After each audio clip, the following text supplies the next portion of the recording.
rocking around the Christmas tree at the Christmas party hop. Mistletoe hung where you can.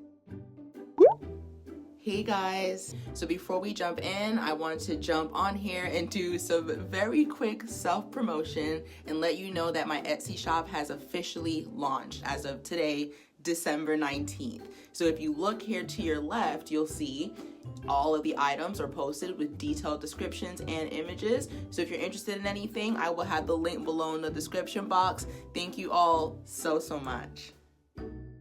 Hey guys, and welcome to Vlogmas Day 18. If you are new here, my name is Sheena. Obviously, I'm doing Vlogmas for the month of December, and I cover a little bit of everything from bullet journaling to advice videos to being an entrepreneur running an Etsy shop, a little bit of cooking. So if you're interested in anything like that, be sure to subscribe to this channel, and I will be posting every day until Christmas. Now guys, you see me in this Sherpa sweatshirt. You see me with no makeup on. You know what the deal is. We are doing shop work. And that's literally all I've been doing for the last 4 days. I'm not even trying to like be exaggerated or funny. I have not left my apartment in 4 days, you guys. Like, this is what it looks like. This is what it takes. But this is going to be my day-to-day look until like things just kind of calm down. And also, before we continue the video on, if you hear any dogs barking, loud ass honking, all I can say is welcome to New York. I've tried to wait, like literally sit here and wait it out, and I swear every time I hit record it's like brr or no. I'm like, you know what, this is my reality.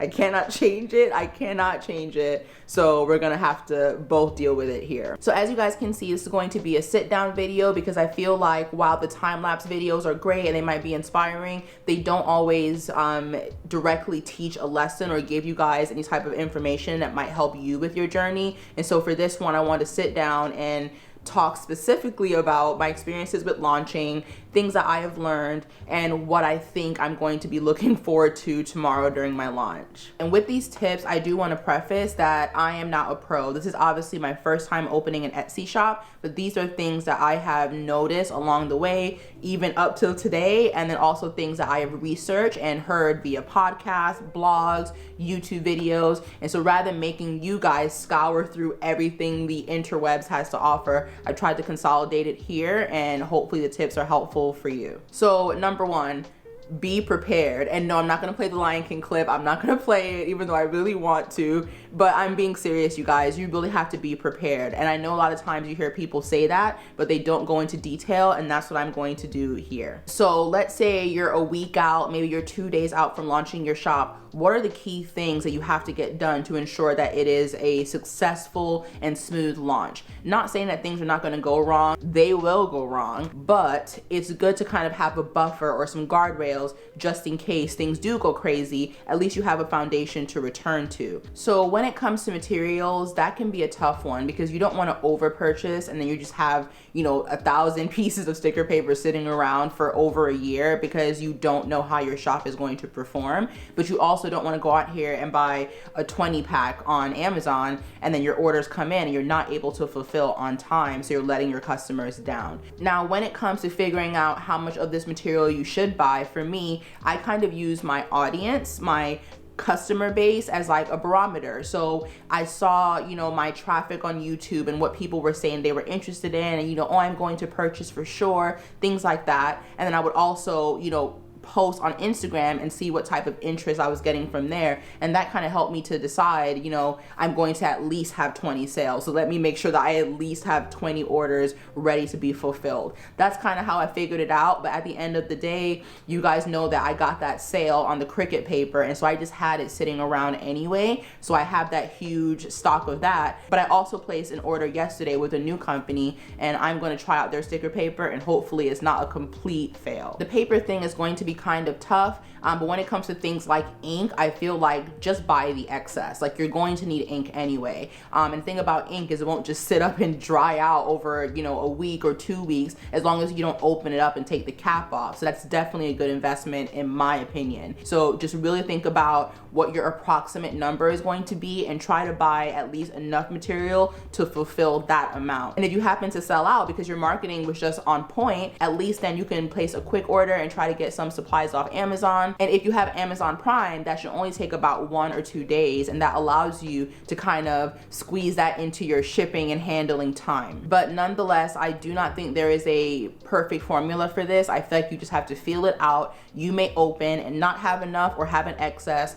It's just how it's going to be. Now, one way to kind of mitigate that and kind of get even more prepared, and Dustin recommended this and I was like, oh man, I wish I would have thought of that, is to set up pre-sales. Because in the end, you can set up pre-sales or maybe create a mailing list, and then you're able to see how many people are like, yeah, on launch day, I'm buying that product. Like, I have to have it. And that gives you an even more definitive number rather than people just randomly commenting or saying on the fly, like, ooh, I would buy that. You're getting your target customers basically lined up and ready for launch. And I would say this may not apply to all shop owners, but if you plan to make stickers or decals, like let's say you own a silhouette or a Cricut machine, also re-up on your supplies when it comes to that. Those blades will run dull. I will say over the last 3 days, you guys know I've been working these really long days and just cutting and printing back to back with Dustin, and I can tell that my original blade is getting dull. So I went ahead and put one on order, and it will be here the day after my launch. So just in case it really craps out on me, I have a new one ready to go. And the other thing I would recommend when it comes to these cutting machines is to also have extra mats. You don't realize how slow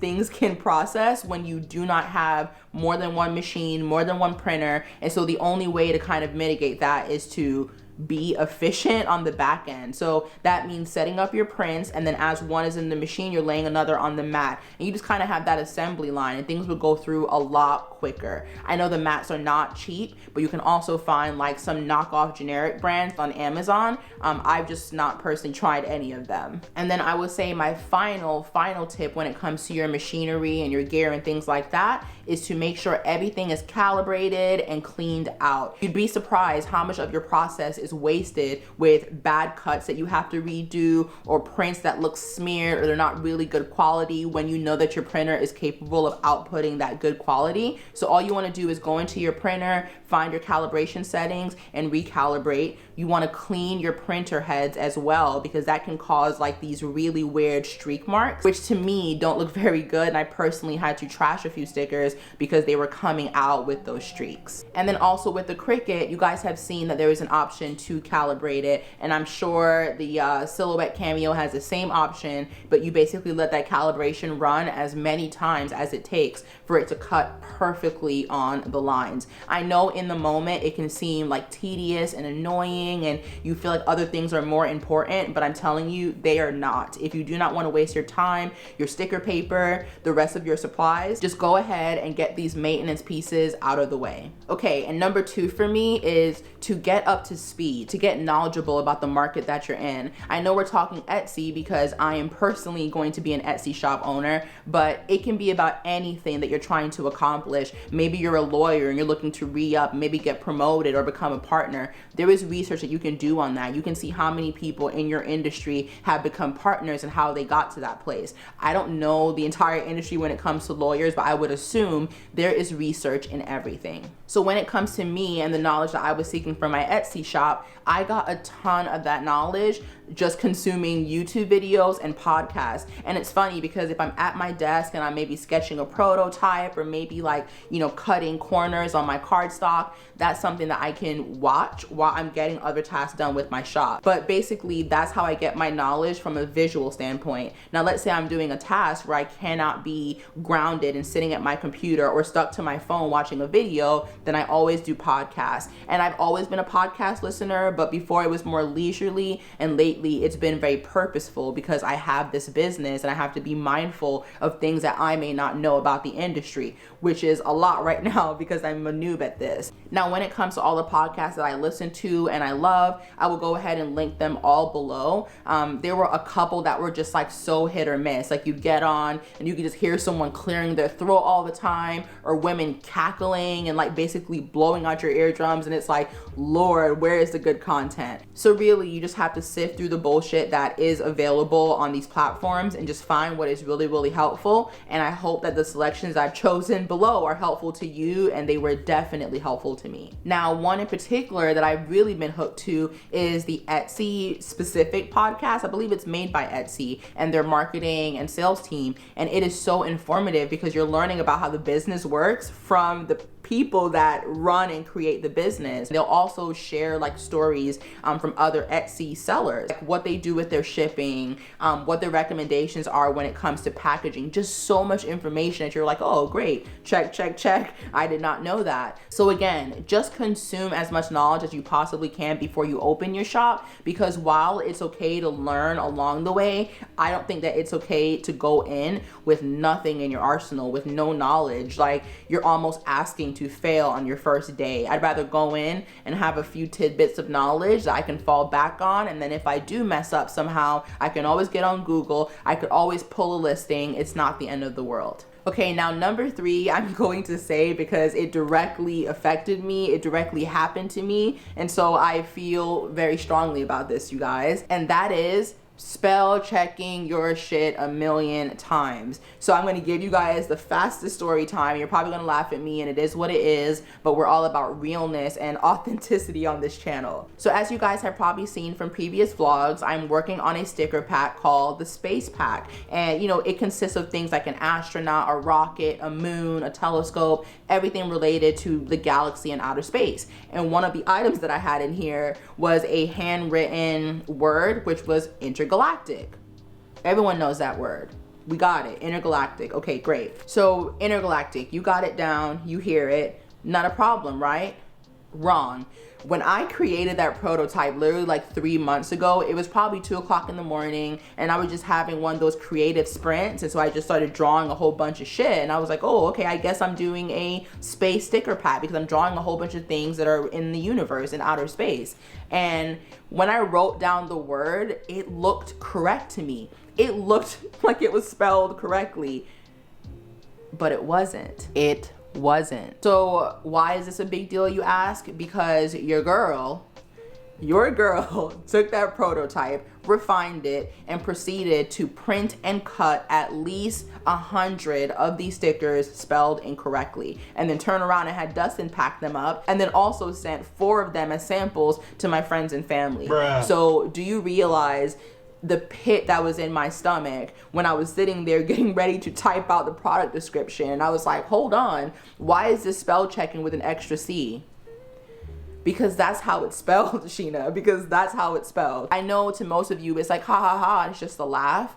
It was not a laugh for me. I cried real tears, you guys, like real fucking tears, because it is just so draining to go through that entire process. You've taken your pictures, you've gone through and curated and did all of this stuff just to come back like, whoops, gotta redo everything all over again, including the actual freaking prototype.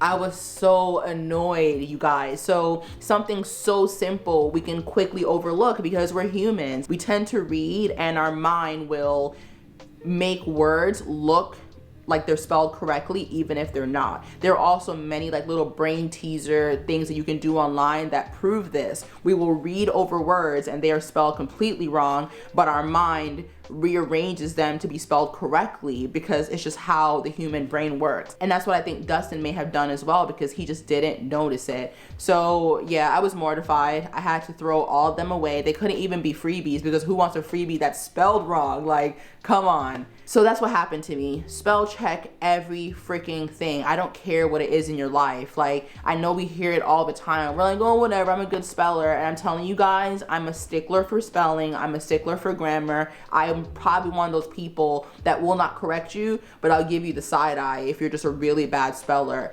And I just can't believe it happened to me. So spell check your stuff, triple check it, let someone else check it for you. Like, could you guys imagine if I did not catch that error today and I just went ahead and printed all these out and sent them to dozens of people? That is so embarrassing, especially because it's not just a typed word. It's something that I physically curated and drew and cut out. You know what I mean? So if that's my tip, pay attention to all the details, refine everything. You're going to rush, you're gonna end up like me and release some shit that is not spelled right. Okay, so number 4 is to queue up your marketing material. And I would say that I didn't do terrible at this, but I could have done better. But I think because I was doing Vlogmas and there was all this like Etsy work that had to be done, it just wasn't on the forefront of my mind until it had to be. So things like finding your Instagram image. You guys saw in yesterday's vlog that I went on a stock image website and I found an image, but that's not all that it takes. You have to basically take that image and find a way to tweak it and apply little design aesthetics that match your brand, that align with your brand, and that can take time. If you're anything like me, I'm a perfectionist, that takes time. And so just having your images queued up, I think will save you so much time. And what I mean by that is probably, I would say, a set of 3 images, and here's how I would use them. The first image should have something like coming soon or announcing that you even have the idea for a shop. And I'd probably post this like 2 weeks in advance, even a month, to just kind of get the juices going and getting people thinking about it. Then I would say before the launch, maybe like a day or 48 hours, I would post that second image saying something like launching in 2 days or launching on this date, because again, you're bringing that reminder back to your prospective clients forefront and reminding them like, hey, I'm opening this shop, don't miss out. Then of course the final and third image should be on the day that the shop is open, specifically on like the second it's released. You want to drop that image that basically says, hey, we're open for business, let's do this, come on in, here is my link, here's what you can look forward to. So that is what the journey would look like for me, but if everyone is different, maybe you don't want to be that person, maybe you think it's overkill, but to me, there is so much visual stimulation on social media, online in general. You have to keep reminding people if you want them to care, because they're scrolling through hundreds of photos. They're looking at dozens of ads from bigger companies who of course have bigger budgets to produce these amazing ads. Your little shop may have to compete for their attention, so just kind of keep it on the forefront, keep reminding them. If you have IG stories, keep posting it in your stories. You have a Snapchat, keep posting it in your Snapchat. And to be honest, if it's a business page, people should not unsubscribe and be annoyed. It just depends on how much of that portion of your life that you have shared with your online community. So number 5 is probably one of the most important ones, but I feel like no one likes to talk about it because we're talking about money, we're talking about making money off of other people, and that can feel uncomfortable sometimes. For me, not really. It's all about a trade, right? It's goods and services, and people pay for goods and services. Do we feel bad when we go to a restaurant and we order a meal and it's time to tip the waiter? You know, no. Do we feel bad when we go to a car wash and we drive through and we scan our card to pay for bubbles and water to come down? No, because it is a service. And it's the same thing when it comes to you. If you're someone like me that's offering a tangible product as well, they have to pay for the creation of that product. It's not a volunteer. This is not philanthropic work. You are trying to run a for-profit business, so you can't be afraid to approach those topics. You can't be timid when it comes to that, or it is just a hobby and you are not here to make money. So I would say my main tip overall is to know your overhead. What have you paid for all of this material? Like literally sit down and think about that. I know that number can be scary, but really think about that. Did you go out and buy a brand new printer that cost $200? Did you buy a brand new Cricut or a Silhouette Cameo? Like, what have you purchased to get this business off the ground? You want to get all those things and add them up and basically set that to the side. Those are your startup costs. Then once you make the physical product, a sticker, a hair bow, no matter what it is, now you have to figure out what you want to sell that product for, to also include your labor, materials, and anything else that you think may coincide with the production of that product. I've even seen people try to work in the cost of driving to go get goods. Like maybe they're going to pick up lumber from Home Depot on a weekly basis, and that's costing them gas. You have to figure out like what you want to charge for. But for me, it's very simple. You have to charge for your material and you have to pay yourself. And those are like two deal breakers. You cannot negotiate those two or you're not gonna make any money. So let's do a really quick example. I'm not good at math, so this is not gonna be good. Okay, so let's say your niche are handbags. You make handbags from your little studio, whatever. When it comes to materials, you have to think about every single thing that went into making that bag. So number one, the material. Are you using leather? Are you using some type of like plastic material? What are you using to make this bag? That's number one. Number two, to put the bag together. Now, are you buying these wholesale from somewhere like Alibaba and you're not doing any manual work, or are you buying the leather and then physically stitching everything together and bonding the material? That's you doing labor. So now you have to consider that. And the labor can vary because like I said, you can buy things pre-made or you can physically make them. When it comes to my shop, nothing that I sell right now is pre-made or made by a manufacturer. So I have to do everything by hand. So for me, the labor is a big part of it. I'm taking major chunks out of my day to produce these products. So you want to, number one, pay your materials, and then of course, pay yourself. So let's say the leather costs you $5. And then let's say you find buttons for $2 and a zipper for $1. Do that quick math, we're looking at $8 in material for one bag. Now, if you buy these materials in bulk, you have to now divvy up how much material are you getting for each handbag. That's math that I am not gonna do for you because once again, your girl is not a mathematician. Okay, we're gonna say all in, you were paying $8 to build each bag, and that's not including your physical labor, that's just material. So $8 in material. You don't wanna get on Etsy and sell the bag for $8. Like, you are technically in a deficit by doing that because not only are you cutting even with the material, you have not paid yourself at all. Not to mention the shipping that went into it, the packaging supplies. Maybe you have tissue paper, pretty boxes, business cards. You haven't factored in any of that. So technically you're in the negative. You cannot charge the customer what you paid for the product. That's not how business works. There has to be margin. There has to be basically how much you paid for the product all in and how much the customer is gonna pay for the product all in. And what's in here is what you make. That's how business works. So I know that was a lot of information kind of like crushed into one, but I hope it was helpful. And there are so many different websites that offer like formulas you can like plug in and give you approximation. So I would say go ahead and do that because I am not a financial guru. I'm just lucky to have a spouse who's really into numbers and financial crap, and so he kind of helps me with that side of things. And I figured out what my bottom line is, what my margin is, what shipping is going to look like on top of all of that. It has all been worked out. I have it all in a workbook that I have gone over multiple times. These things matter. And I would say number 6, last but definitely not least, just breathe.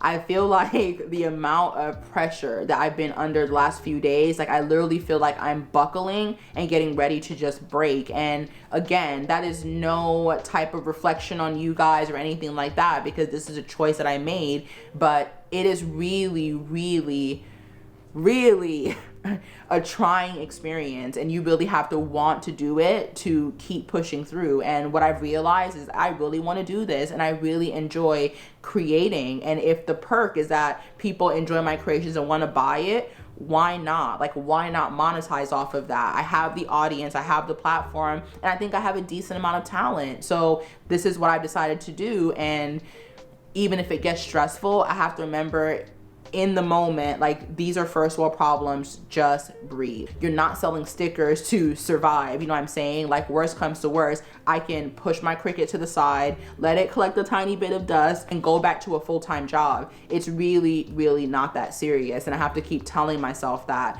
Does the business mean a lot to me? Of course it does. I mean, look at me.